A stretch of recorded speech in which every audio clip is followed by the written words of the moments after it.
هنكمل النهارده يا شباب الدرس بتاعنا اللي هو التكيف. هناخد أسباب التكيف. يعني إيه أسباب التكيف؟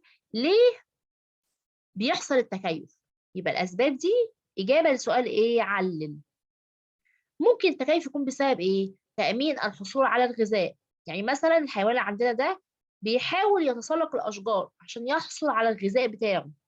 طيب ممكن إيه كمان السبب؟ الهروب من الأعداء.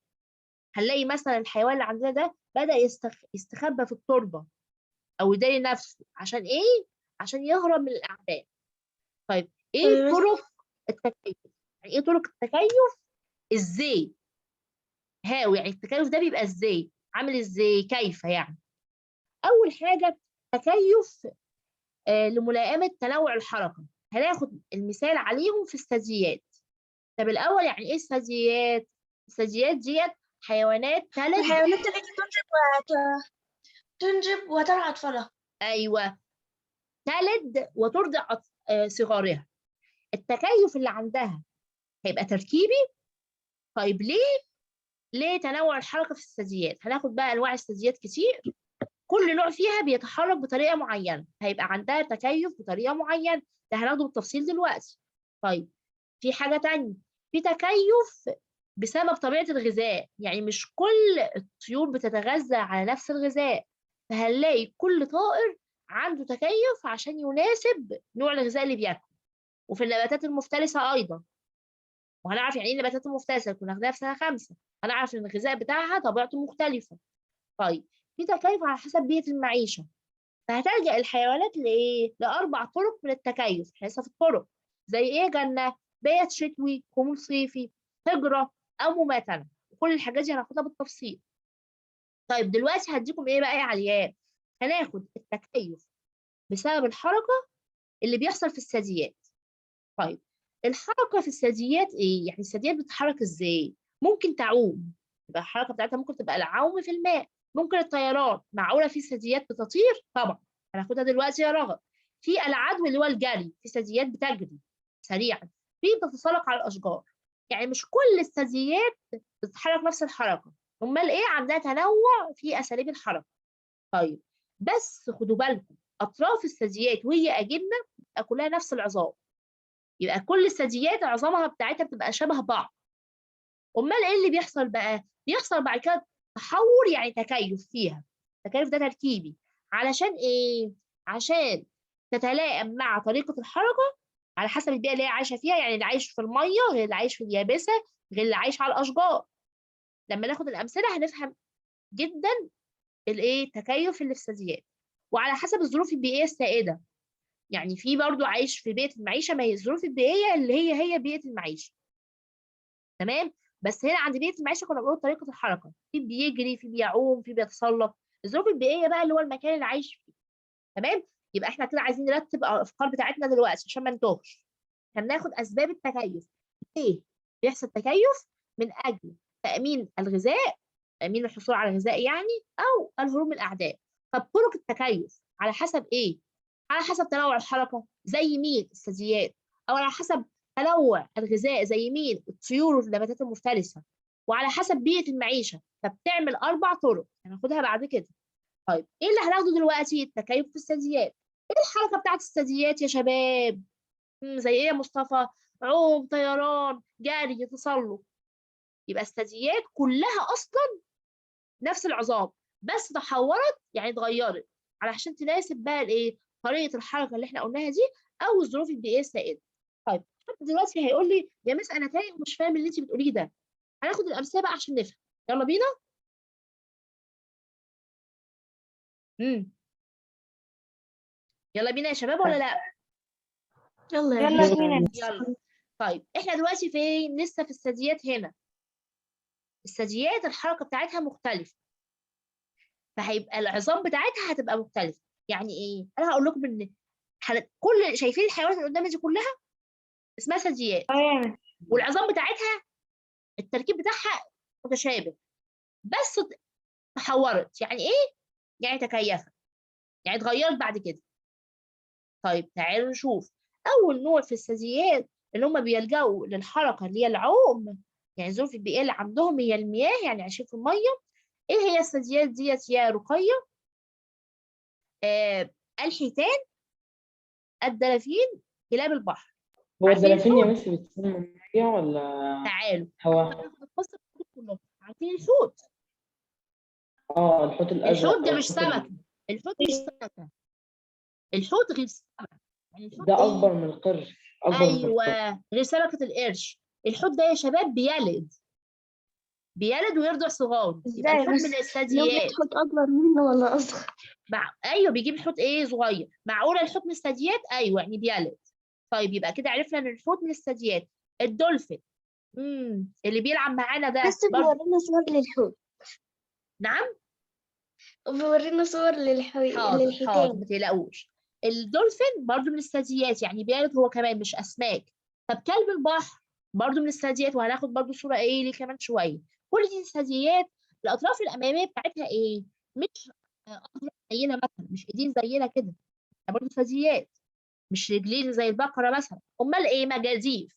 مجازيف يعني ايه؟ يعني الاجزاء دي شايفين اللي انا بعلم عليها دي. طب ليه بقى تحولت الى مجازيف؟ مين شاطر؟ عشان تناسب ايه طريقه الحركه اللي هي ايه بقى؟ تمام في العوم. الماء يعني يا مس. ايوه عشان تعرف تعوم في الماء. يبقى هي ثدييات بس مش عايشه على اليابسه، عايشه في الماء. دي مش اسماك، دي ثدييات. طيب خلاص يا مس انا فهمت دي. طب انا هسال حد كده يكون مركز معايا. مثلا علياء. مس صوتك راح مرة واحدة. انا هسال علياء. علياء سامعاني؟ ايوه بس شايفه الاطراف الاماميه اللي هي بتاعت الثدييات دي اللي هي بقت مجاديف، شايفاها؟ ايوه ده نوع التكيف ايه؟ سلوكي ولا تركيبي ولا وظيفي؟ ترتيبي. تركيبي، برافو. ليه؟ لان ده في احد اجزاء جسم الكائن الحي. تمام. شطار. تعالوا بقى نروح عند الخفافيش. الخفاش بقى.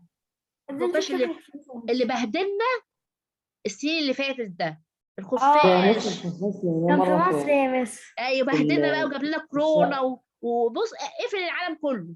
شفتوا الكائن ده؟ الكائن ده مش قتل هو الملايين. مش ده اصلا اللي عمل نقل لنا فيروس كورونا؟ عارفين يا القصه مس دي؟ ايوه يا مس مس، ايوه اه في بس الصين هي كان واحد قفص الذكرى كده ده قاعد ياكل وبعدين ايه الخنزير. شوربه من الخفاش، وبعدين بقى ادوا له فيروس كورونا ده.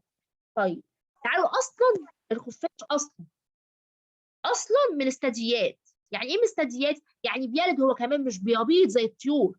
يا مس بس ده بيطير اهو يعني طيور. لا يا شباب، الخفاش هو الوحيد الحيوان الثدي الذي يطير، يعني هو مش طائر. مش زي الحمامه بقى كده والهدهد. امال هو ايه؟ يا مس ثدييات، من يلد الثدييات يا ثدييات، مس. برافو. حيوان ثدي. الحيوان الثدي يعني ايه؟ بيلد ويرضع صغاره. بس ايه اللي ماشي. هيخليه يطير بقى؟ ان الاطراف الاماميه بتاعته تحولت الى اجنحه، بقى عنده اجنحه لاداه وظيفه الطيران. يبقى التكيف برضه تركيبي. تمام. طيب تعالوا كده، يبقى خدنا العوم وخدنا الطيران. تعالوا بقى نروح عند الحصان. الحصان احنا عارفين اللي هو من الثدييات. ايه الحركه بتاعته؟ الجري، اللي هو الايه العدو. يبقى الاطراف الاماميه بتاعته اللي هي دي بقت ارجل. تركيب. مع الارجل الثانيه، يعني هو عنده ارجل اللي هي الخلفيه دي، وعنده كمان ارجل اماميه.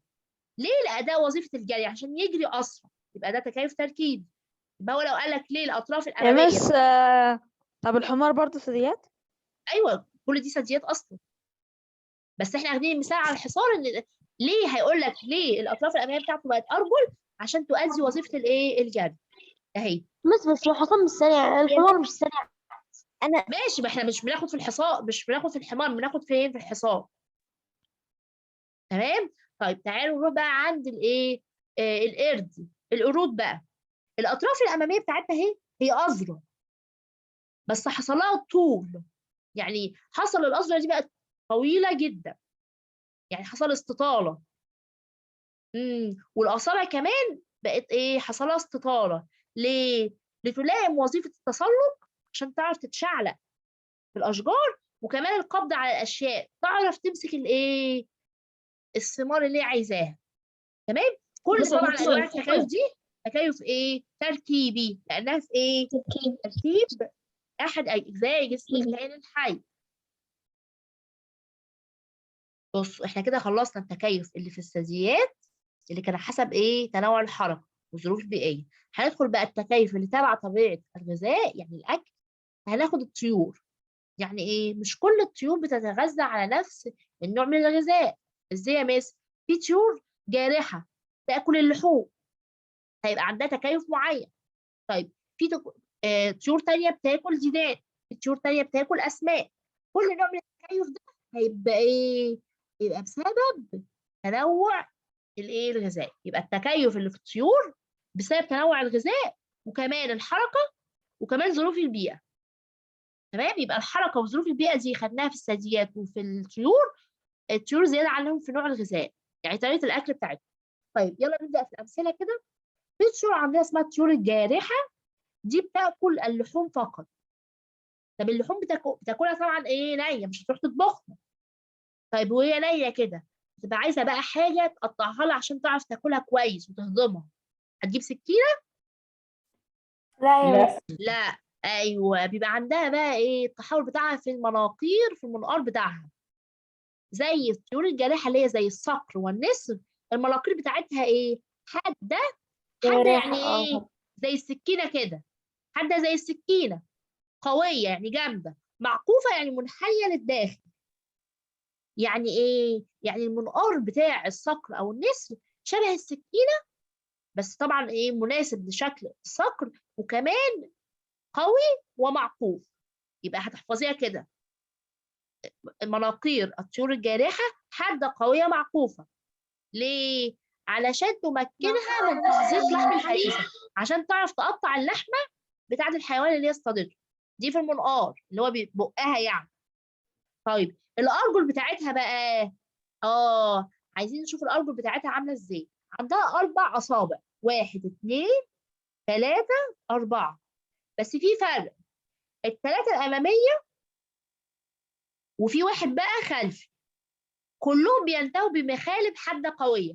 عارفين يعني ايه مخالب؟ اللي هي الأظافر، بس مش أظافر زي بتاعتنا بقى، لا، دي مخالب حادة. حادة يعني زي هي أظافر السكينة برضو. القط أو الأسد يا مس لما يخربشوا. أيوه، حادة يعني زي السكينة برضو، قوية. طيب لو اتقصت يا مس ايه اللي بيحصل لهم؟ مش هيعملوا بقى الوظيفة بتاعتهم اللي احنا هنعرفها دلوقتي. طيب ال3 اللي قدام دول اهو، الخلفي بقى قابل للانثناء، يعني ممكن ينتقل لجوه. ده بقى هتلاقي وظيفة الايه؟ احكام القبض على الفريسة. هو اصطاد مثلا ده حمامة زي مثلا، كده يا مس. اصطاد حمامة، فهيعمل ايه؟ هيقفش فيها ويمسكها بال3 أصابع الأمامية اللي فيهم مخالب قوية، وكمان بالخلفي اللي هو هينتني لقدام. يبقى الإحكام القبض على الفريسة عشان ما تهربش منه، لأنها لسه بتكون ايه؟ صاحية، لسه ما ماتتش. طيب هو مسكها خلاص بالايه؟ بالارجل بتاعته اللي فيها مخالب حاده قويه، هيمزقها بقى بالمنقار بتاعه اللي هو حاد قوي معكوف. ده مين ده؟ الصقر والنسر. اتفقنا؟ دي الطيور الجارحه اللي بتاكل اللحوم. طيب في طيور تانيه بقى طيبه شويه. ايه الطيور دي؟ دي بتاكل ايه بقى؟ ديدان وقواقع اللي في المياه الضحله. يعني ايه مياه ضحله؟ يعني غير عميقه. يعني ميه مثلا في الايه؟ في بركه كده، ميه في ترعه، ميه في، مش في ترعه، في حقل زراعي. مش الحقل بيبقى فيه ميه اصلا من الري؟ الميه دي بيبقى فيها ايه؟ ديدان وقواقع. هي عايزه ايه؟ تلقط الديدان والقواقع. فهنلاقي المنقار بتاعها طويل ورفيع. زي مين؟ زي الهدهد وابو الفلاحين اللي قردان. مس بيجيبوه. طيب ليه؟ أبو ردان يا لتساعدها مس وديك الفلاحة مستغربين ايوه، هنا مس لتساعدها بنتي. على التقاط الديدان والقواقع، عشان تلقطها كده. تلقطها منين؟ من الميه. طيب رجليها بقى، الارجل بتاعتها طويله رفيعه اهي، وعندها الاصابع بتاعتها رفيعه برضو دقيقه، عشان ما تغرسش في الميه. يبقى بتساعدها على المشي في وجود الماء. التكيف طبعا اللي بناخده ده يا شباب هنا او هنا تركيبي، واللي جاي كمان تركيبي. طب اللي جاي فين؟ في الطيور اللي بتاكل طحالب واسماك، زي البط والاوز. البطه والوز ده بقى تاكل طحالب واسماك من الترع. فهنلاقي بقى المنقار بتاعها ماله؟ المناقير عريضه مش رفيعه، ومسلمه بالاجناب، يعني عندها ايه؟ مشرشره كده من الجناب. مين شاف بق البطه قبل كده؟ انا مش فاهم. أيوة بس. ايوه. هو مش اسنان، هي ايه؟ يعني زي الاسنان بس صغيره، تحسي اكنها منشار كده بس صغير، صح ولا لا؟ صح يا مس. ليه؟ لترشيح الطعام من الماء. هي عايزه تاكل السمكه بس، مش عايزه تاكل الميه. فدي اكنها المصفى اللي هتصفي لها السمكه. يعني هي هتلقط السمكه من الترعه وتروح اكلاها. الميه بقى هتترشح منين؟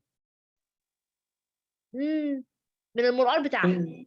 متخيلين؟ يعني هي ايه، المنقار عريض مرسله من الاجناب لترشيح الطعام للماء. اتفقنا كده؟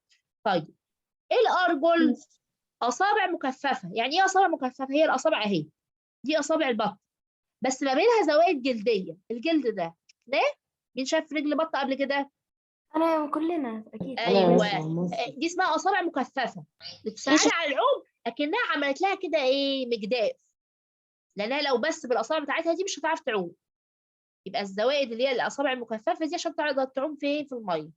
فهمنا كده يا شباب ولا ما فهمناش؟ طبعا ده تكيف ايه؟ تركيبي. مش فاهمة كويس. مش فاهمه ايه كويس؟ قول. البط والأوز. البط والاوز. شايفه البطه يا مس. بقها مسلم الاجناب، مشرشر كده. ليه؟ لانها هي بتاكل السمكه، عايزه تدخل معاها ميه؟ لا. عايزه سمكه بس، فهت ايه، هترشح الطعام من الماء، زي اكنك بتصفي حاجه كده. طيب رجليها، هي الاصابع بتاعتها اهي، هل الاصابع بتاعتها الشكل ده تقدر تعوم في الميه؟ أيوة يا مس، تقدر لا، تعوم لو بالشكل ده مش هتقدر تعوم، لازم تبقى مكثفه. يعني ايه مكثفه؟ فيها زوائد جلديه اللي هي دي. وصلت كده؟ تمام يا مس. تمام. يعني ابو خردان وده ما بيعومش يا ناس؟ ايه؟ ابو خردان ما بيعومش؟ لا، ابو وردان والهدهد في المياه الضحله اللي هي غير عميقه، اللي هي الميه بتاعت الارض، اللي هي البرق. تمام. طيب تعالوا بقى الاسئله دي هتنشط دماغنا شويه. يلا يا مين، يلا يا حبيبه. حبيبه وبعدين جنه، يلا يا حبيبه. معاك يا مس. شايفه رقم واحد ده؟ طيب ده الطيور الجارحه، تفتكر هيبقى الرجل بتاعته مين؟ الف ولا باء ولا جيم؟ جيم. جيم. جميل قوي.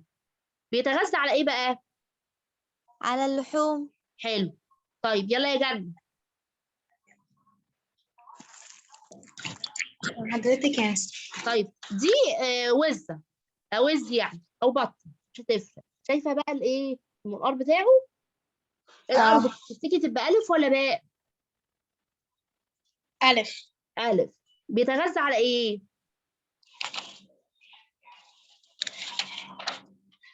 الطحالب والأسماك.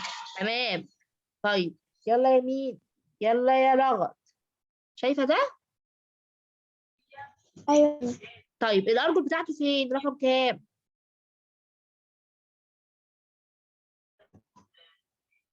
طب بس المايك يا رغد. رقم باء.